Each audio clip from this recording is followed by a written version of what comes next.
They didn't see a healer. They didn't see the hospital scrubs, the exhaustion in his posture, or the long shift he had just finished. They saw a black man, and in seconds, that was enough. Sirens cut through the air. Hands grabbed his arms. Cold metal closed around his wrists while strangers watched and judged in silence. He kept thinking this had to be a mistake. It would be cleared up any moment. But then a single name was spoken over the radio, and the mood changed instantly. Faces stiffened. Authority hesitated. What did they suddenly realize about the man they had already decided was guilty? He had spent most of his adult life doing exactly what society says should protect you: working hard, serving others, staying out of trouble. As a physician, his days were long and demanding, filled with patients who trusted him with their lives. That evening was no different. He had just finished an exhausting hospital shift, still wearing his scrubs, his body heavy with fatigue and his mind already shifting toward home and rest. Medicine wasn't just his career, it was the proof of years of discipline, sacrifice, and belief that effort mattered. He had learned early on that as a black man, excellence was not optional, it was expected just to be seen as acceptable. Even then, it didn't always work. He had felt the quiet stares in elevators, the subtle hesitation when he introduced himself, the surprise when people learned what he did for a living. He carried those moments silently, choosing professionalism over confrontation. That night, he wasn't thinking about any of that. He was thinking about sleep, about the next shift, about the patients he'd left behind. The street was calm, almost empty, the kind of ordinary setting where nothing feels dangerous until suddenly it does. Somewhere nearby, attention had locked onto him, not because of anything he did, but because of how he looked. He didn't notice the shift right away. Most people never do. But the calm of that routine moment was already cracking, seconds away from turning into something he couldn't control. What was about to happen wouldn't just interrupt his night, it would expose how fragile respect can be, and how quickly a lifetime of doing everything right can be questioned in a single moment. The blue lights appeared suddenly, washing the quiet street in sharp flashes that felt out of place against the calm of the night. What had been routine only moments before now carried a weight that pressed down on his chest. He slowed his steps, confusion flickering first, then caution. He hadn't done anything wrong. He knew that. Still, experience had taught him that knowledge didn't always matter. The officers approached with the confidence that suggested their minds were already made up. Their attention wasn't on his hands or his surroundings, it was fixed on him, on his body, on his skin. He felt the familiar shift inside himself, the instinct to appear calm, non-threatening, compliant. Years of unspoken rules surfaced all at once. Move slowly, speak carefully, don't give them a reason. What unsettled him most was the speed. There were no questions, no curiosity, no assumption of innocence. Suspicion arrived first, loud and absolute. His scrubs, meant to signal care and service, seemed invisible. Instead of recognition, they were treated like a costume, something that needed to be proven. The moment stretched as attention from nearby windows and passing cars quietly gathered.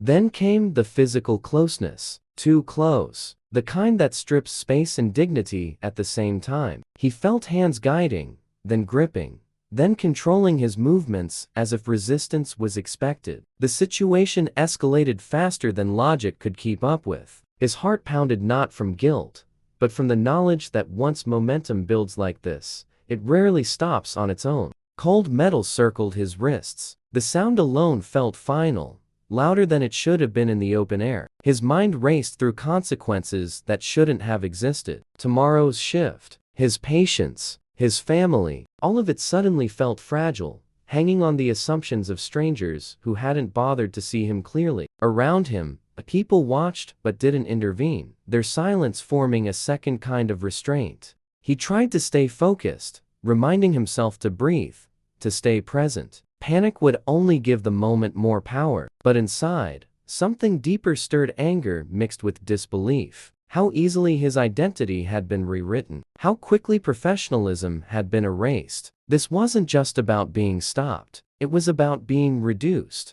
The officers continued, methodical and unmoved, their certainty feeding on itself. Somewhere in the process, A routine check was run. A name entered. A record pulled. To them, it was just procedure. To him, it was another roll of the dice. He stood there, restrained, as seconds stretched into something heavier, waiting for whatever conclusion they had already decided he fit into. Then, subtly at first, something shifted. A pause lingered longer than necessary. A glance lasted a beat too long. Information traveled quietly through systems and signals he couldn't see. He didn't know it yet, but the story the officers thought they were in was starting to change, and the truth they were about to uncover would force everyone involved to confront the assumptions that had driven this moment from the start.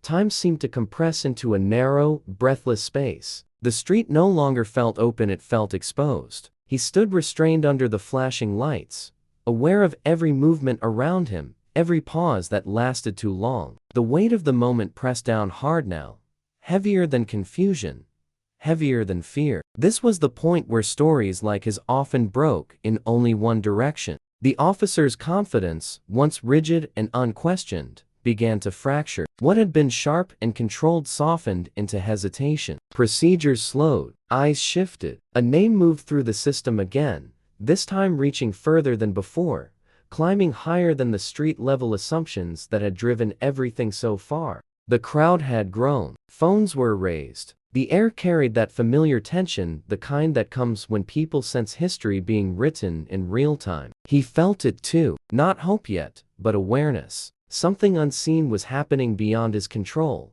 and for the first time since the lights appeared, the certainty no longer belonged to the officers. Then it arrived. Not loudly, not dramatically, just a piece of information undeniable and impossible to ignore. The identity they had dismissed, the connection they never considered, the life they had reduced to a threat, suddenly became a reflection of their own authority, their own leadership, their own accountability. The shift was immediate and unmistakable. Postures straightened. Movements became careful. The energy changed from command to caution, from dominance to damage control. He watched it happen in real time, the realization spreading, the weight of their actions finally landing. What moments earlier had felt dangerous now felt fragile, like everything could collapse under the truth that had surfaced too late. For him, the intensity peaked not in anger, but in clarity. This wasn't just a misunderstanding. It was proof. Proof of how close everything had come to going wrong. Proof of how little protection achievement sometimes offers. Proof that survival can hinge on recognition rather than justice. As the street fell into a stunned quiet, one question lingered in the air, heavier than the handcuffs had been moments before.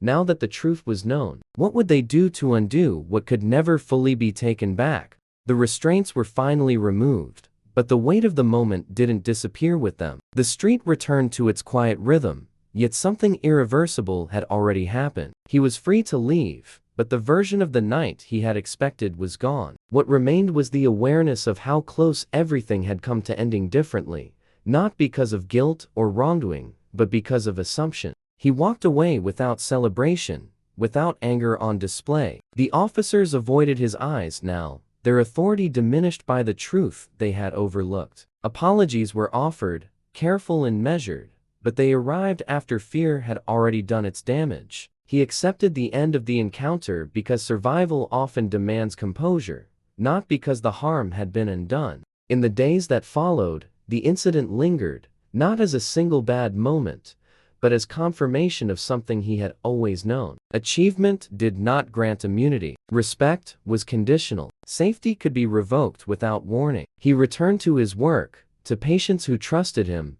carrying a quiet heaviness they would never see. What happened to him was not rare. It happens in parking lots, on sidewalks, in neighborhoods and hallways across the country. Different names, same pattern. A quick judgment, a misuse of power, a moment where dignity is treated as optional. His story stands out only because the outcome changed at the last second, not because the treatment was unusual. The impact reaches beyond one man in scrubs. It reaches into how systems are designed, how authority is exercised, and how easily bias fills the space where curiosity should exist. Stories like this force an uncomfortable question into the open. How many people never get the chance for the truth to arrive in time? This isn't about anger, it's about awareness. About choosing to see before judging. About recognizing humanity before asserting control. Because until that shift happens, these moments will keep repeating, quietly and publicly,